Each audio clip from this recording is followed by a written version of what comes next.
on welcoming this 11th annual festival. And I'm very excited to hand over the incredible moderator for this panel. They are a professor of American Studies at Trinity College and co-host of a show called Conjuncture, and the author of a book called Arise. Please clap it up for Christina Heatherton.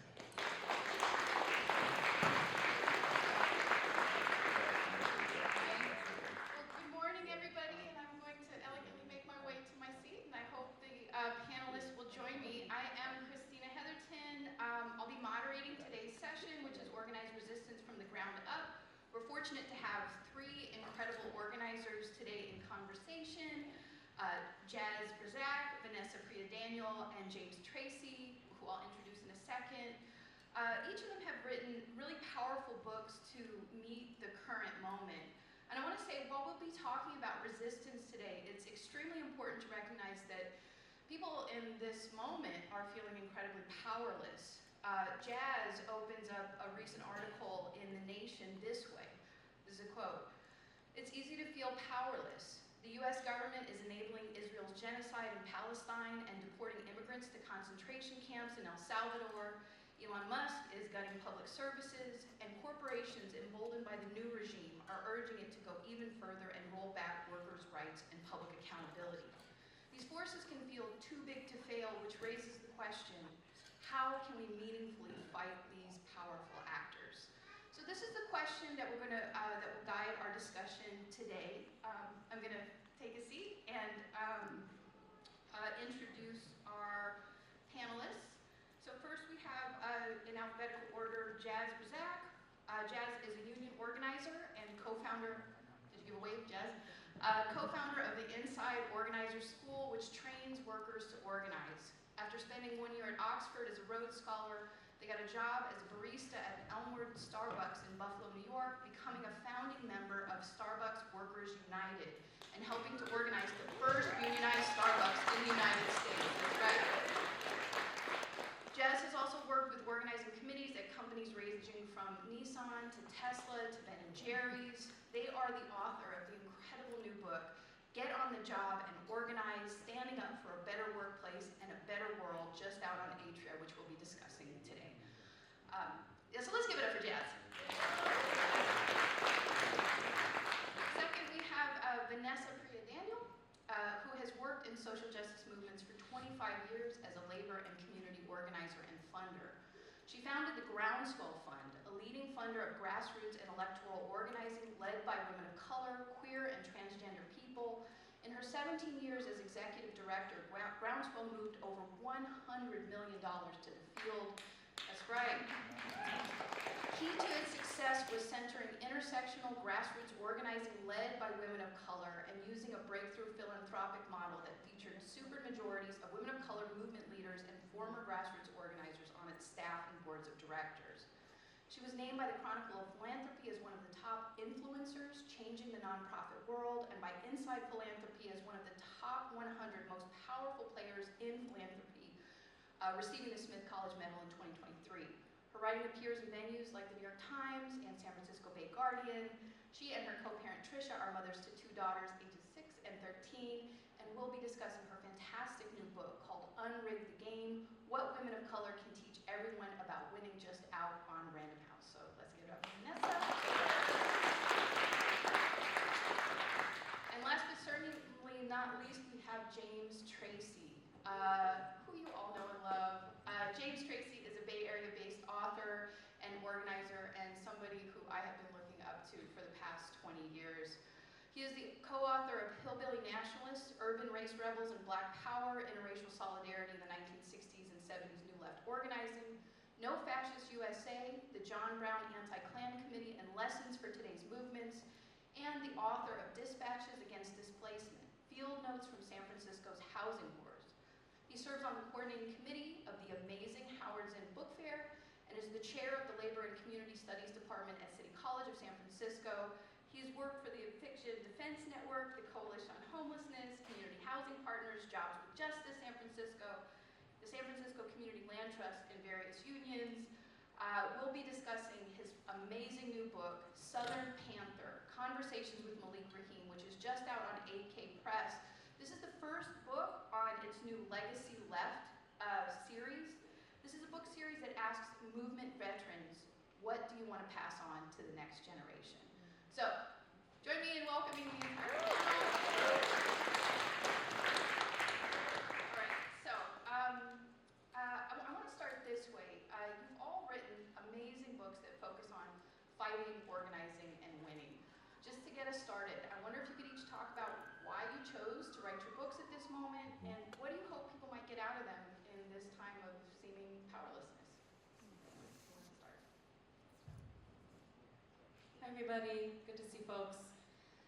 Well, one of the things I wrote in the book is that there's no generation that's faced stakes this high or a responsibility this large. And we are living in very high stakes times, but we're not living in times of scarcity. That there's actually an abundance, that progressive movements have an abundance of what we need to create the world that we want, if only we would use it. And so, we have an abundance of leaders who are brilliant strategists, who are great organizers, many of whom are women of color. What would it look like? What would the scoreboard look like collectively if we weren't benching so many of our MVPs by making leadership positions so treacherous for them? We have an abundance of public support. We know that the majority of the population in this country is with us on nearly every issue, from abortion access to LGBTQ rights to gun control to curbing climate change and on. What would it look like if we had the kind of organizing infrastructure that would allow us to convert these flashpoint moments, whether it's Occupy, or whether it's the Women's March, or whether it's the uprisings after the murder of Breonna Taylor and George Floyd, into the kind of sustained movements that could win. And so I felt it was critical to write the book now, because it has never felt more urgent to actually honor and hold our abundance and to fight with our full strength. And women of color in particular have a lot of ideas about how to do that, and so it seemed like also like a time where we need this infusion of hope. I know a lot of us are tired. There's a certain fatigue that we feel at this point, and the thing that I came away from writing this book with and from the interviews was I felt so inspired. I felt reminded of our collective power, and I felt really energized for the fight ahead. And so my hope is that that's what this book is it's a source of that in a time when we really all need a boost. Wonderful, thank you.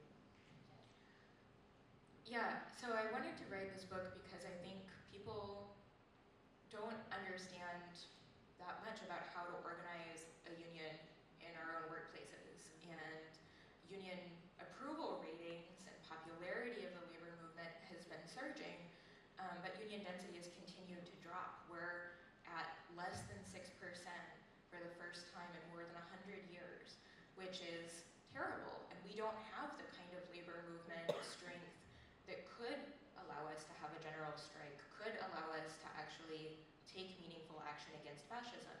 And I personally believe the labor movement is the only place where we can really build power outside of the state and outside of capital, and actually have a working class movement that can not only move people who are part of it to understand, where their own self-interest is, and that it is intrinsically entwined with their immigrant coworkers, with their trans coworkers, with everybody that the ruling class is trying to pit them against, but also to actually take action societally to say we're not going to stand for this. So when we started organizing at Starbucks, which was really rooted in previous barista organizing that was happening on a local and industrial basis in Buffalo, New York, and upstate New York, people were like, oh, this is so cool. Why wouldn't I be for this? But people didn't understand, how to get this started, how to get this going. So many workers were like, oh, we've talked about doing this for years, but we didn't know how to do it. So I wanted to demystify this process and talk about, how people can organize, how people can get jobs and organize those jobs, and elevate the practice of salting from something that unions are kind of hesitant to talk about because they think it's, a schemy thing or an underhanded thing, or we can't tell the boss. The boss knows. The only people who don't know are people who should be doing this. So, Great, thank you. Well, as a middle-aged punk rocker, I feel like I fake the handstand to be on this amazing panel with these people. So thank you, Book Festival, for bringing us all together. I would really want people that are doing work, whether it is high-profile work or grunt work towards social justice, towards organizing, to know that documenting social movements, documenting your community groups, victories, and failures is part of organizing and it's part of movement building. Years ago, Maria Poblet, who's a fantastic organizer, wrote this beautiful essay about challenging the left to really embrace intellectualism and thinking that that's part of working class fight back as well. And this idea of splitting thinkers off from doers was completely ridiculous. I'm a big summary of a great essay, of course. And with this book, with Malik, was just an opportunity to sit down with a friend and a mentor, and to get some amazing man's ideas down on paper. Right? Malik Rahim was the chair of the Black Panther Party of New Orleans and founder of Common Ground Relief, 20th anniversary since the Katrina debacle, and it was the right time to have that conversation. But it's the same threads that go through whatever I do, is just trying to recover stuff that are in the footnotes of other books, right? Looking at poor white people's roles in supporting Panthers instead of opposing them.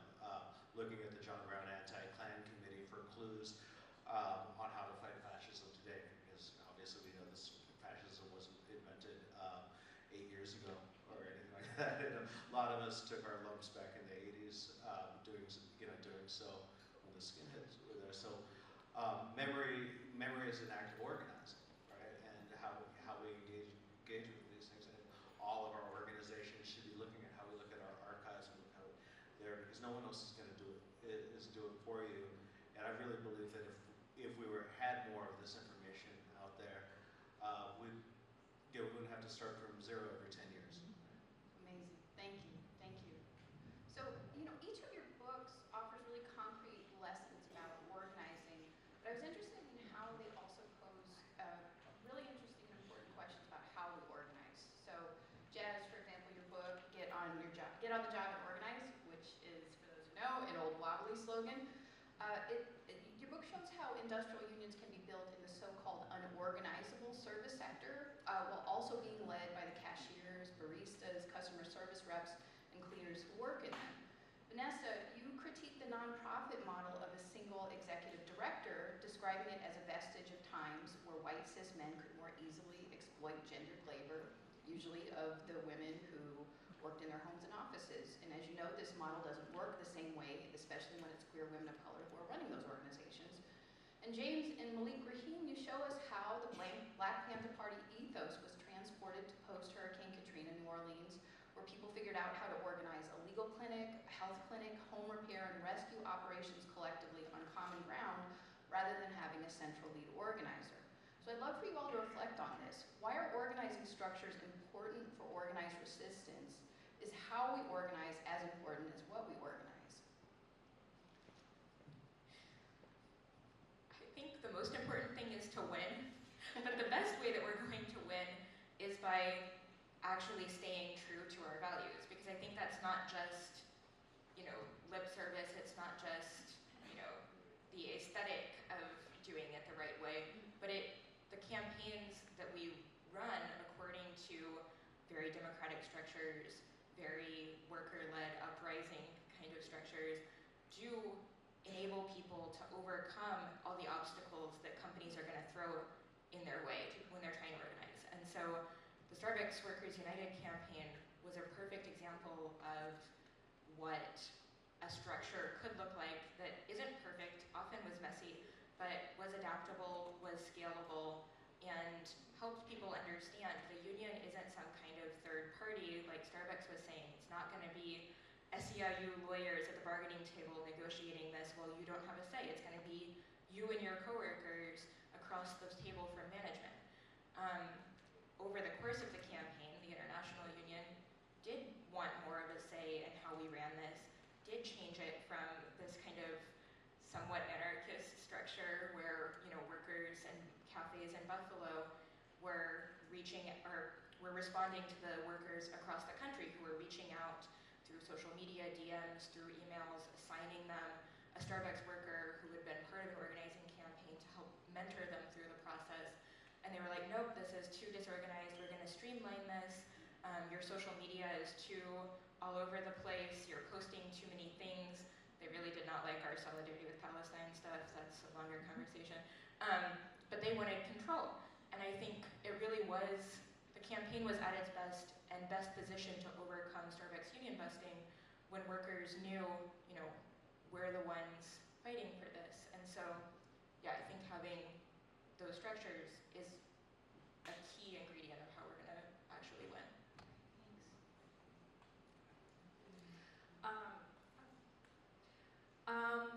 You know, well, it's interesting the ED question, so you posed. I mean, jury's out on like whether the C3 is the answer to all of our problems right now, period. So I think just big caveat with that. But, you know, I think that the lesson there is that women of color tend to innovate solutions that then benefit a lot of other people. And so the drive that women of color have led towards like co-director models, towards ED plus a leadership team that can hold more of the weight and distribute the labor as an alternative to these antiquated ED positions that are like 5 jobs in one is actually helpful, because right now even a cis white man, straight white man who is like a feminist and trying to pull his weight at home is going to be burned out by an ED position. So, but like broadly, I think there's some innovations that women of color are bringing to the bigger problem of organizing structures and organizing infrastructure, which is that we just simply don't have enough of it in the 2.0 model that's going to serve us in these times. There are simply not enough organizing shops out there. There are not enough people who are skilled, trained organizers on the ground. And the other day I had a neighbor of mine, we came over and we had this long conversation on my porch. She's a millennial mom of young kids, wasn't very involved in politically before the election, was super fired up to roll up her sleeves and fight fascism after November, has joined 3 different community groups. And a few months in, she's sharing with me that it's not going so well. So group number 1, deadlocked in an ideological battle over whether they should all attend a certain protest or not. Group number 2 got in a quagmire of process about how to structure the organization. I see some heads nodding. We've all been in that meeting.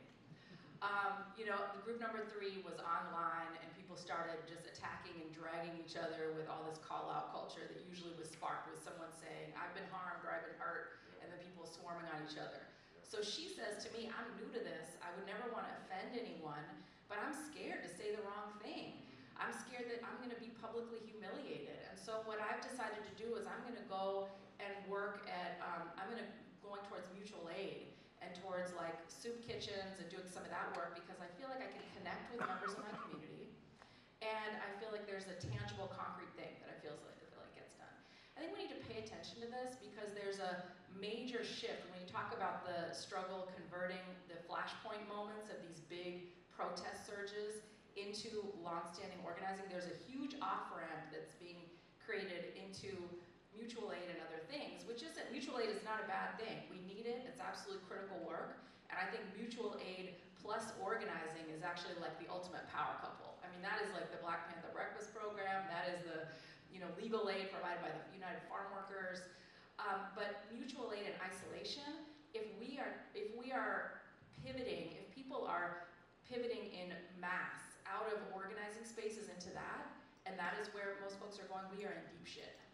Because the fact is that a food bank that's operating but never asks the question why people are hungry to begin with doesn't actually have the right amount of power that we need. And picking up the tab on things that should have been paid for by fair wages on the front end or by government benefits that are paid for by our tax dollars on the back end is not actually creating any kind of inconvenience for billionaires. And so we need to think about this, even as we're creating, and I hear sometimes like this like younger people say like mutual aid equals organizing. You know, even that we need to, or like creating our own things. We're not going within the system. We're creating our own things outside. That's a beautiful thing.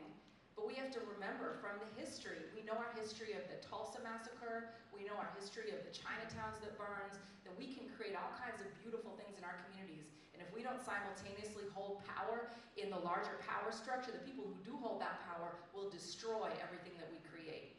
And so this is like important, and so we need to be thinking about that, but also what is the 2.0 that we're bringing folks into?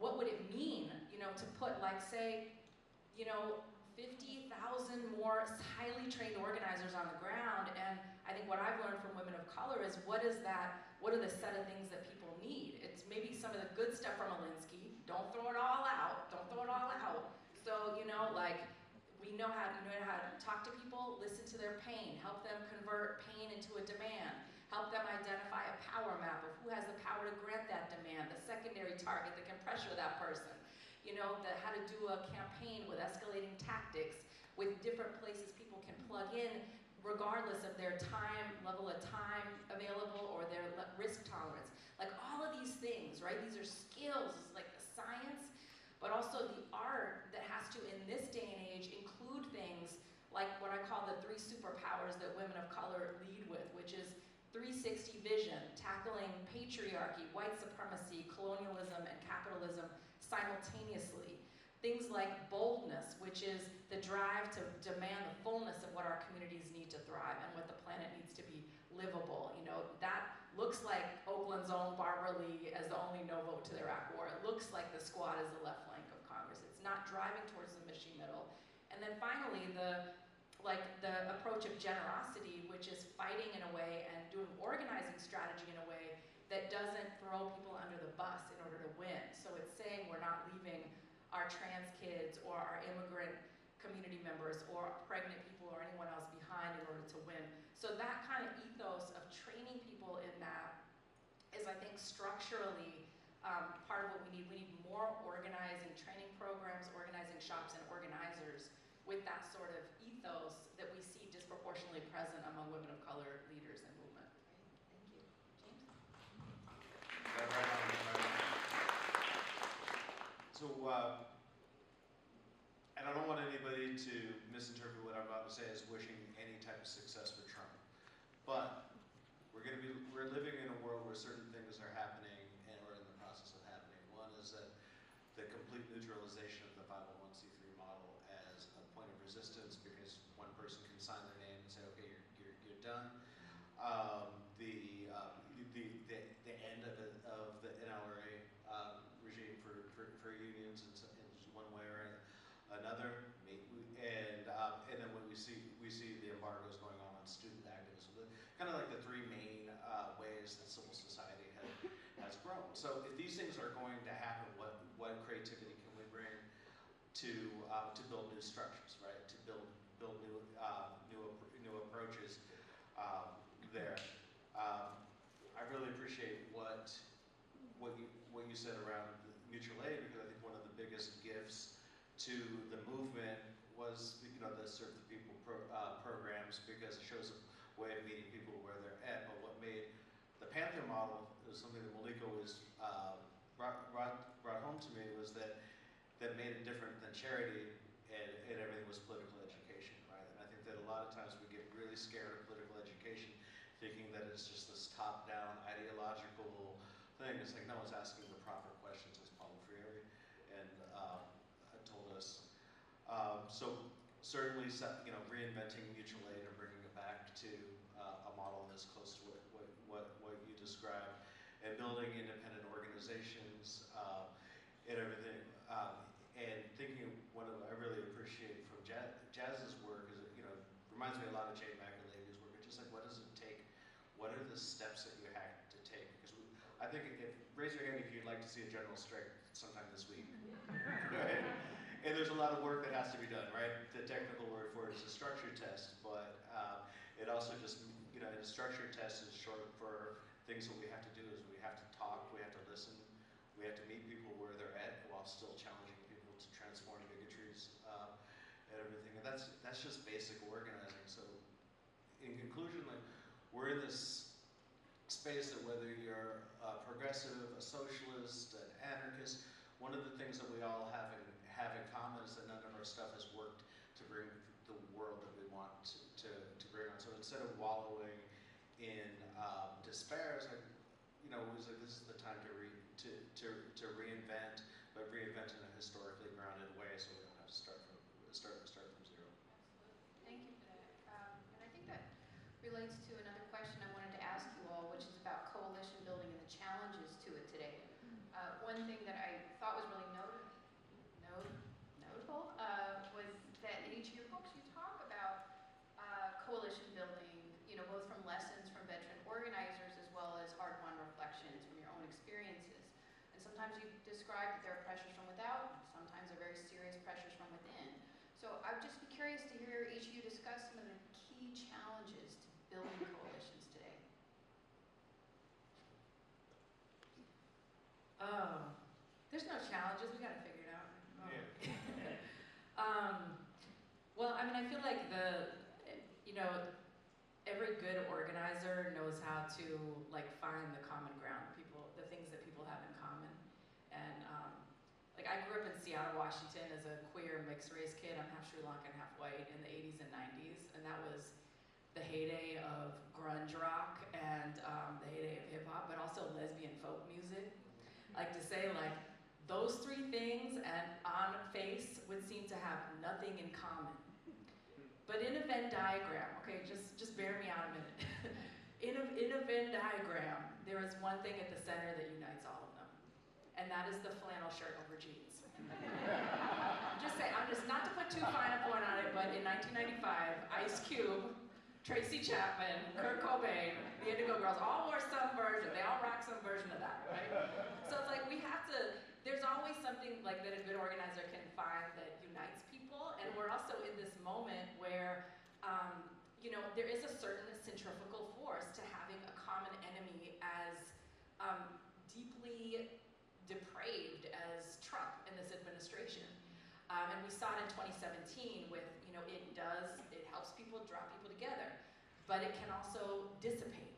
So thinking about how do we lean into, and what am I learning from women of color, these leaders I interviewed, about how to lean into that, and how do we deal with the commonality, but also the things that right now in this time are dividing us. Whether it's that we're getting caught up on, whether it's where people stand on Gaza, where trans rights, immigrant rights, that there is, we end up in this binary between the big tent where you've got you're trying to get the maximum number of people, but the politic is so watered down that it's meaningless, right? And we see that there's a mainline track of the Democratic Party that is very much in that space.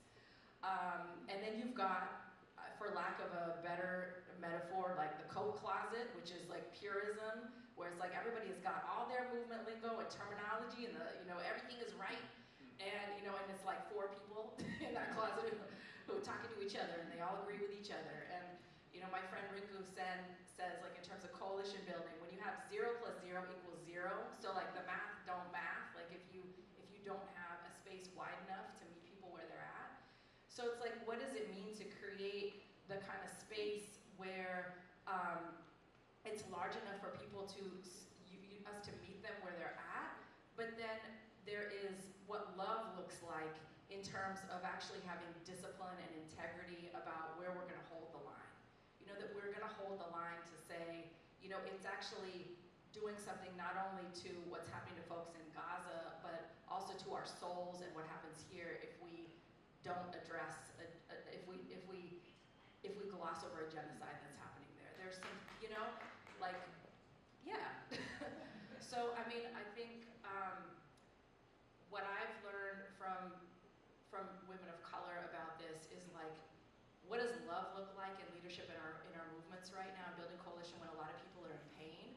It looks like empathy. So that is, leading the way as these leaders have done in bringing modalities like healing justice, in bringing sustainability, and bringing these things into the work. But also understanding that love looks like a limit and actually setting healthy boundaries with the things that break us apart. So, for example, there's a lot of neoliberal individualism and narcissism and flooding into movements, and some of that needs to be intervened on. When we think about the levels of fragility, for example, in movements, some of that needs to be intervened on. When we think about some of the dynamic of public takedowns of people in a manner where it's based on rumor or gossip, and social media, of course, encourages this. But when you see that happen, when we're bystanders to that, it's so problematic because we are then replicating. We're actually teaching our own people to be sheep, to let go of their powers of discernment, to take each other down in that way without critical thinking. And that is, in its own way, tilling the soil for fascism. So I think there's a way in which I've seen women of color leaders hold the empathy and the love, but also have the discipline and the intervention on things that are breaking apart our coalitions. And I think that we really need to hold both of those things.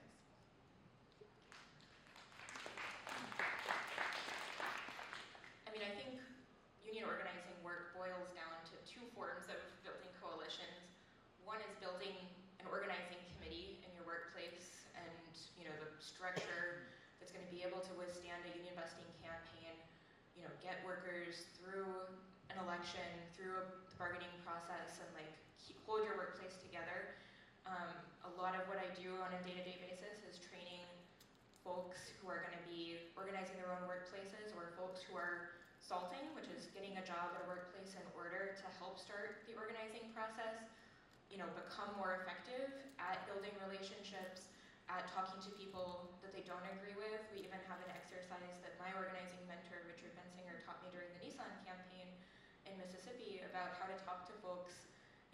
The exercise is you're not allowed to, disagree or ask a gotcha question. You actually have to figure out how to ask questions that draw the person out and find out why they're thinking that, and then, figure out where the common ground is and how to move them.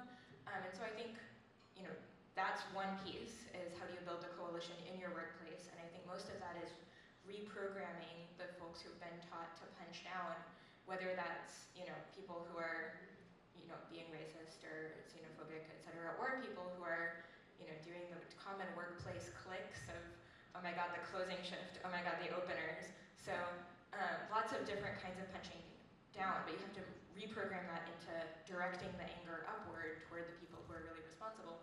And then the other form of coalition building is you can have the world's best organizing committee. We had this at Nissan in Mississippi, incredible group of workers. Many of them are still working at Nissan, still trying to organize. They aren't taking the company's buyouts right now because they want to stay in there and try to build a union.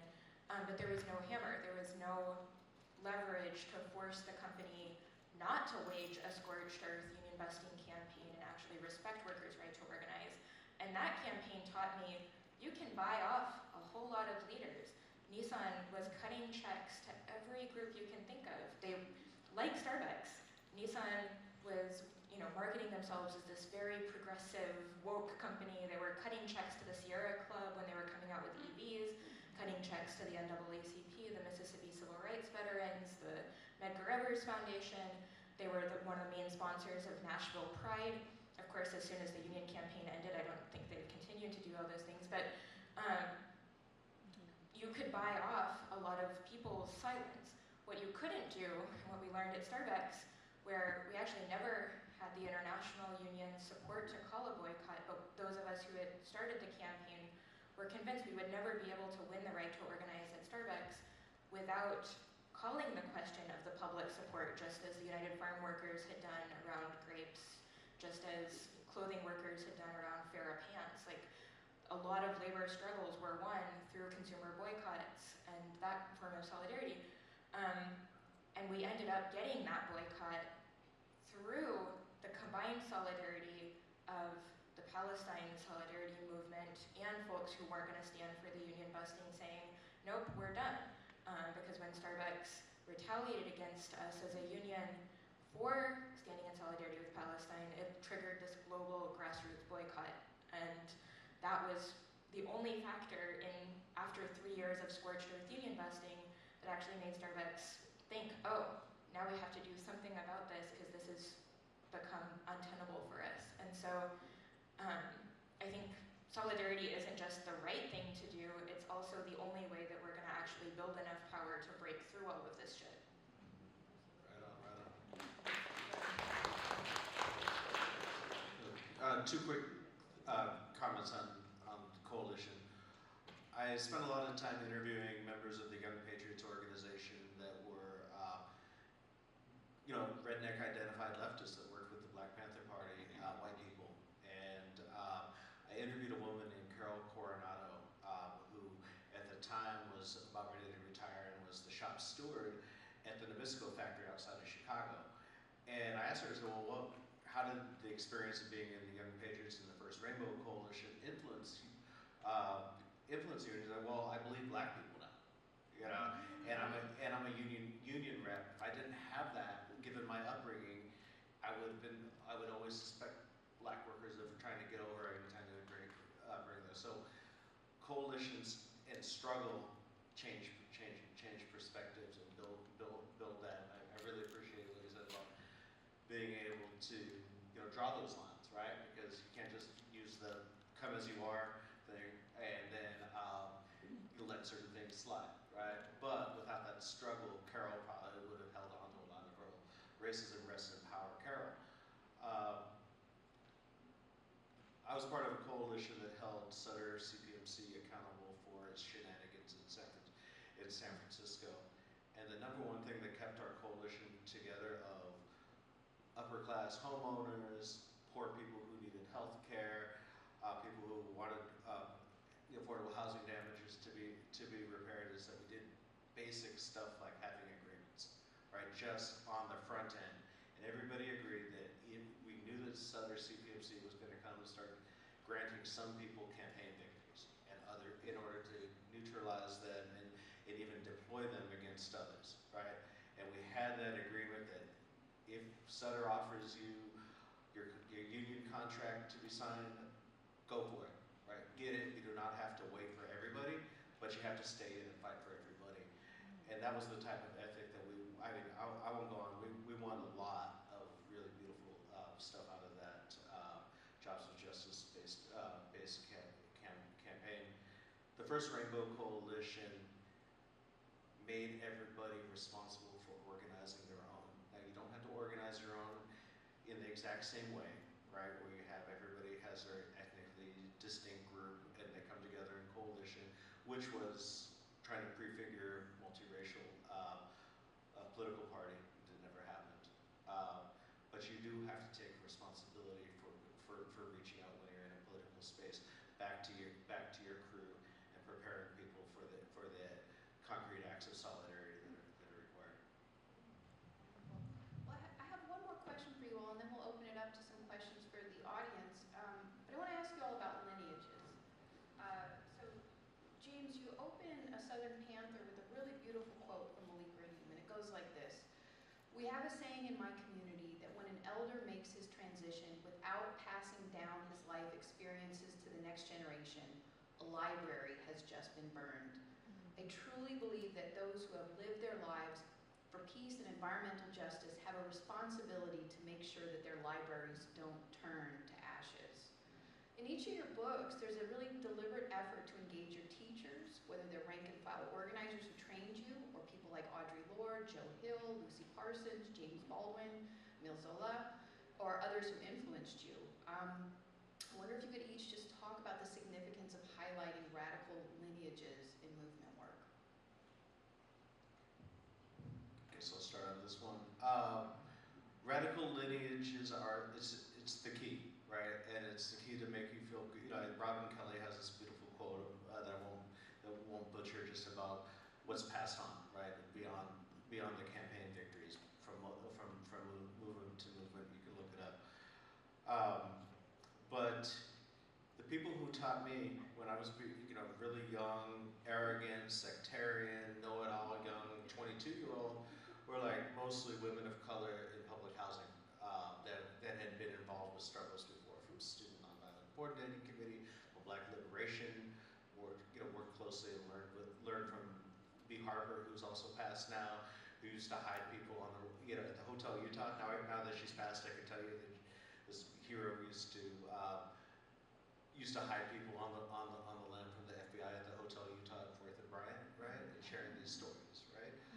And in each one of these, what's nice about the times that we live in, there's so much shit, but we have this time where everybody can be stuck struggling, right? You have a phone, you can record an elder, right? You can pass these lineages on. You can make sure that their libraries don't burn. That's all you have to do. Add everything. There's plenty of really good tutorials, both video and printed, on how to do it, right? On how to do preserve the oral histories, and that's the gift of the lineage of passing it forward and everything, because we all of us organizers make horrible mistakes, and passing those mistakes on, so folks that come behind us can pick up there. Thank you. So I'm a nerd, and I think a lot of this book was actually just me chronicling things that like special interests that I have acquired.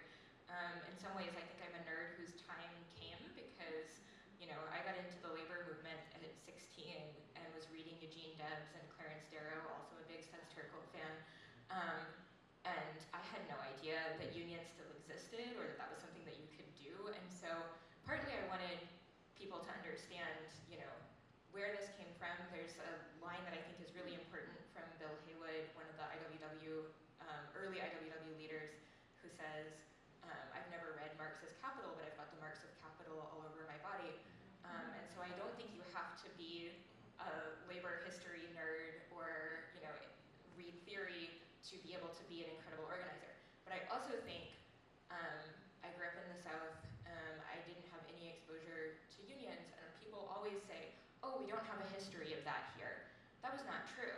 We have a history of it that is very deliberately written out. And so, maybe we've heard of the Haymarket murders in Chicago, who were actually, Albert Parsons and Lucy Parsons were actually from Texas, longer story. But you don't hear about the sugarcane workers in Thibodaux, Louisiana, who were out on strike in a much bigger interracial strike, and then were mass murdered by the KKK, who also happened to be the plantation owners they were organizing against.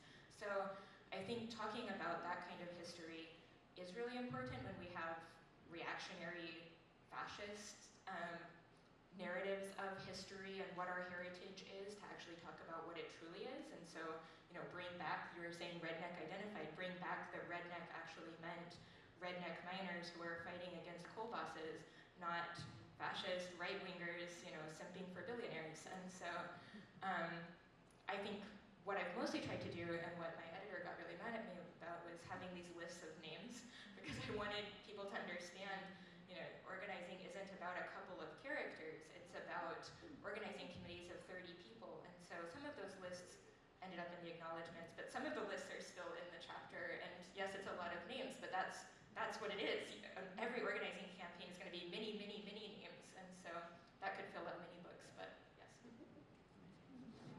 I love this question, because I've been really thinking a lot and reaching out to a lot of my elders, and shout out to one of my great mentors, Kathy Lurs, who's in the audience today, who helped raise me up as a young organizer.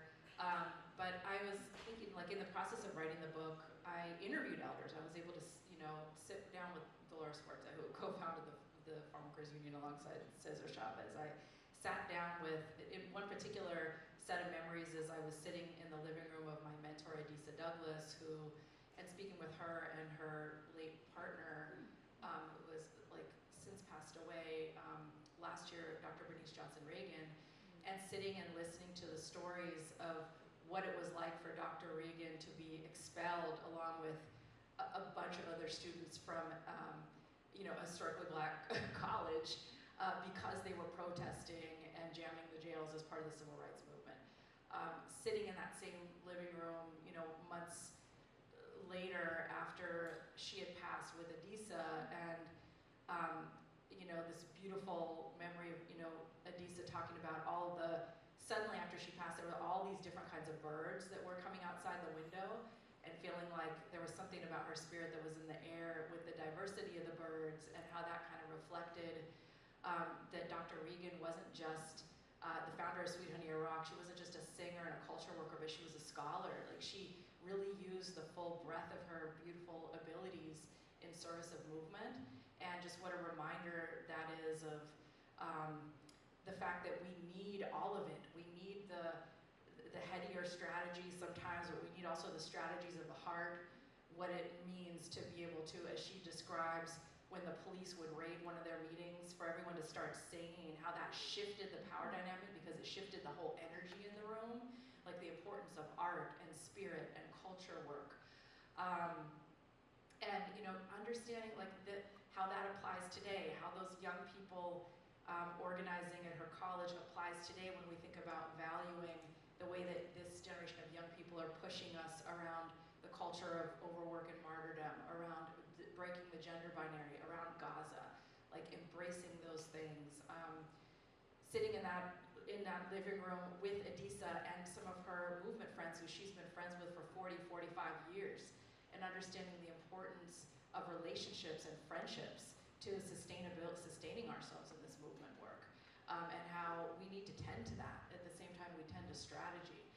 And so I just think about, when I get a little like emotional about it, but I feel like my movement elders raised me, like they really raised me. And I feel like that like when you're raised in movement, it's like acknowledgement of what you're bringing as a young person that's different, like new ideas that, and we were all like 20-year-old assholes at some point, I know I was. But it's also like that loving correction, that like love and being raised, that expression, like anyone can have a kid, but not everyone can raise a kid. Like being raised in movement, it's not all like stickers and hugs and kisses. It's actually like loving correction. And I feel like I got that. I had elders who pulled me out and said, let's take a walk and talk about how you just showed up in that meeting, and let's like talk about how we could do that differently next time.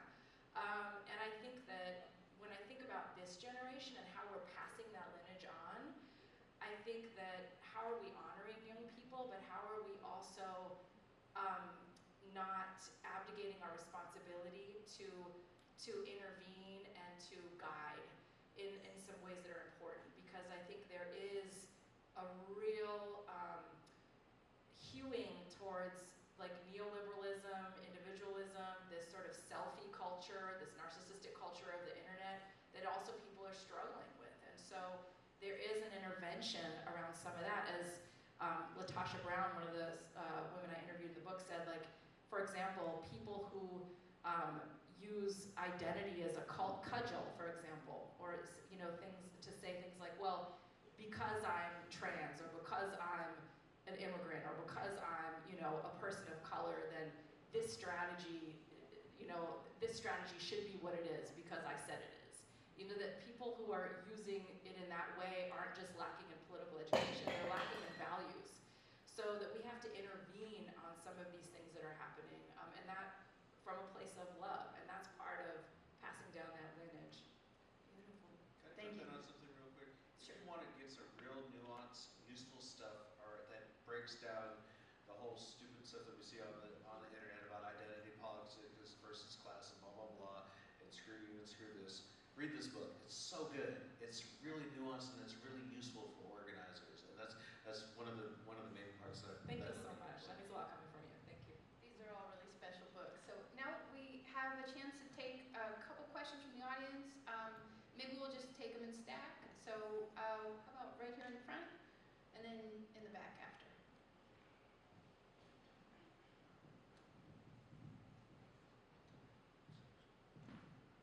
Hi, thank you for this. This is right up my alley. I was a UAW member when I was young, and I do consulting on strategy and social action. And when you talk about RINCA, we worked on projects in the past. I mean, this is like a panel of my dreams. The thing that I'm really struggling with in the work that I'm doing now, I'd love to hear you speak to, which is the need for relationship building as part of organizing and moving people up a ladder of engagement to develop leadership, get out of this kind of spot, internet, social media focused cancel culture, the tear down of leadership that is so prevalent in the left. But also developing leadership and sustaining it and building a broader base. I'm really struggling with structures for expanding it because I'm seeing philanthropy see this gap, but the Democratic Party, unless you're in Wisconsin or a few local areas, they're not doing that kind of organizing, year-round organizing. A lot of unions can't either because I know that in the campaigns that I worked on in 2024, industrial unions, most of their membership is in the right. Very few people come to meetings, and they're not required to do political education of any kind. So what are the structures that you're seeing that are most helpful in moving people up that ladder of engagement, developing, refining, expanding, broadening leadership? And is it just a cluster of various organizations catch can? Great. And could we maybe take the one question in the back? And then if you guys have quick responses.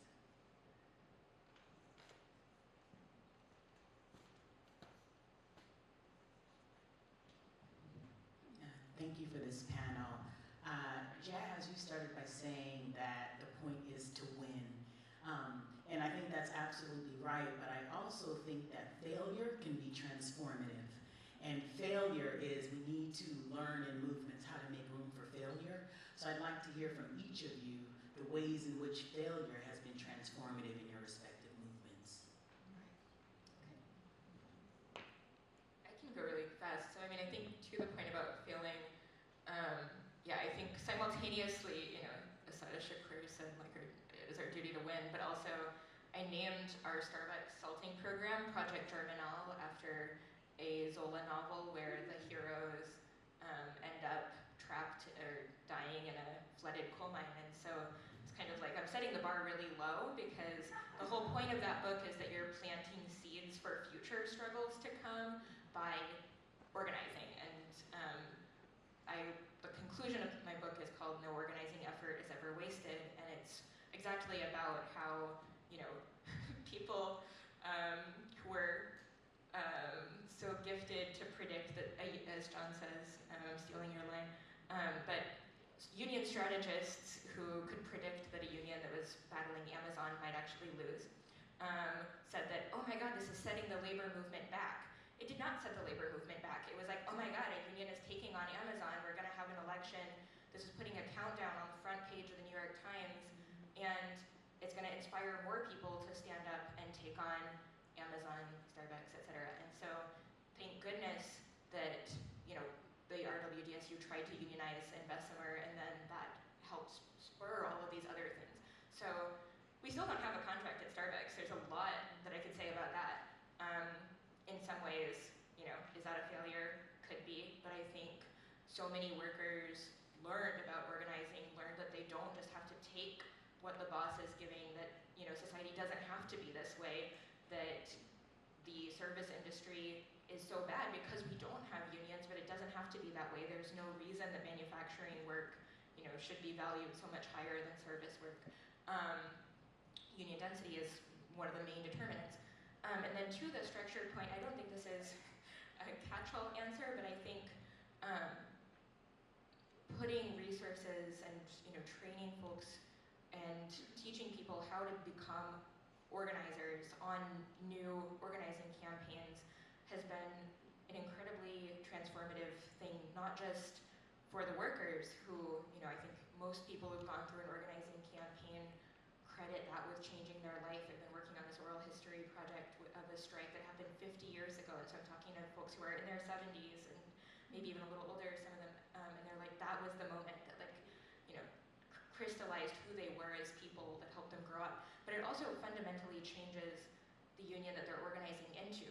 Workers United, may not be a perfect organization at this point, but having thousands of Starbucks workers join this union has forced the union to become, progressive on trans rights. Kicking and screaming, we dragged them into supporting solidarity with Palestine.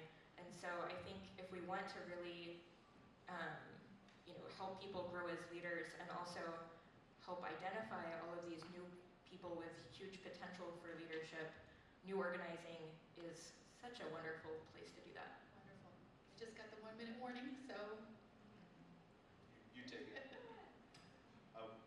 Failure, we have to create atmospheres in our organization where failure does not mean being discarded, right? And leaving where it's okay to say, okay, I failed. We need to evaluate that. That's it. And if we want to create a movement where everybody from GEDs to PhDs can be part of it, we also have to look at just really basic organizing skills. How do you facilitate a meeting? How do you participate in one? All that stuff, or else those class and race imbalances will always reproduce themselves. That's it. Well, I'll just answer the structure question is, I think back to Dr. Regan and lineages, there's a great piece called Coalition Politics, which I've reread 5 times this year, and I encourage everyone to read. But it's about understanding that the space in coalition is it's going to be by its nature uncomfortable. We're going to be rubbing up against each other's differences and all of that. And I think of the structures that we need to do that. I think in terms of the metaphor of fascism is really rough terrain. That the vehicle of movement that gets us to liberation has to have 3 things. It has to have a strong GPS, which means a strategy, short, medium, and long arc strategy. It has to have good organizing, which is the motor. That's the motor that gives us the power to get there. And it has to be a vehicle that won't break down. And so that means that it has to actually have organizational health. And these things are all interrelated, but I will just say that one thing in particular is revitalizing and expanding organizing training programs that when it comes to having relationships, the byproduct of learning all the skills of organizing, the happy byproduct is when you have to learn how to have a conversation where you're listening 80% of the time, you're learning humility. When you're learning about how the practice of listening to a community and what their priorities are, not your priorities, but their priorities, and being accountable to helping them meet that gives you a certain center of gravity that's actually an antidote to this kind of neoliberal narcissism that we're in, that's pulling us off center.